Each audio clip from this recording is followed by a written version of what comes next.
কলা ছেলের নাম পদ্মলোচন, শুনেছেন কখন? তো প্রবাদ আছে। আবার পদ্মলোচনকেও কানা বলা হয়, ডাক নাম যা খুশি দেওয়া হয়। এরকম ধরুন না, ল্যাংড়া, ফেদা, মুচি, বুড়ি, খুকি, কালো, ভোঁদা, কোনোটাই কি আক্ষরিক অর্থে তার সঙ্গে মানায়? কোন এক কারণে ছোটবেলায় হয়তো পা একটুখানি মুচকে ছিল, একটু লেংচে হাঁটতো, নাম হয়ে গেল ল্যাংড়া, ওই নামই রয়ে গেল। ফেদা, মুচি, বুড়ি, বাচ্চা খুব ছোট্ট মেয়ের নাম রাখা হলো বুড়ি, তার মানে কি সে বুড়ি? তা না, ডাক নাম, আদৌ তার সঙ্গে কোনো বাস্তবের সম্পর্ক নেই। তেমনি কালো, কালো যে কালোই হবে তা না, ছোটবেলায় তো একটু রং চাপা ছিল, বড় হয়তো পরিবর্তন হয়ে গেছে, যথেষ্ট ভালো, কিন্তু নাম রয়ে গেছে কালো।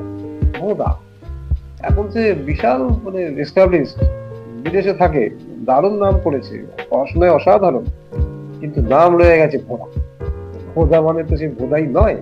এইরকম ডাক নাম কিন্তু বাস্তবের সঙ্গে মিল থাকে না অধিকাংশ ক্ষেত্রে। হ্যাঁ, প্রসঙ্গত আপনাকে বলে রাখি, অ্যামওয়ের ডাক নাম জানেন তো?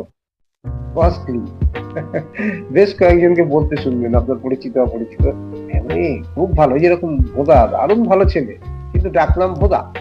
অ্যামওয়ে অসাধারণ, প্রোডাক্ট কোয়ালিটি নিয়ে কোনো কথা হবে না, কিন্তু কস্টলি। ওই ডাকলাম, ছোটবেলায় কেউ একজন কস্টলি বলে ডেকেছিল, আমিও শুনছিলাম, বাস চলো, অ্যামওয়ে কস্টলি।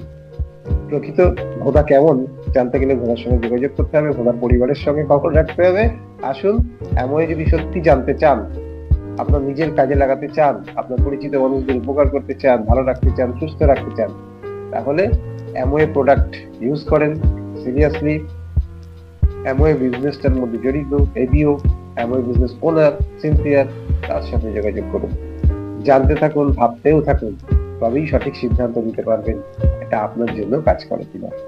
ভালো থাকুন, ভালো রাখুন, ধন্যবাদ।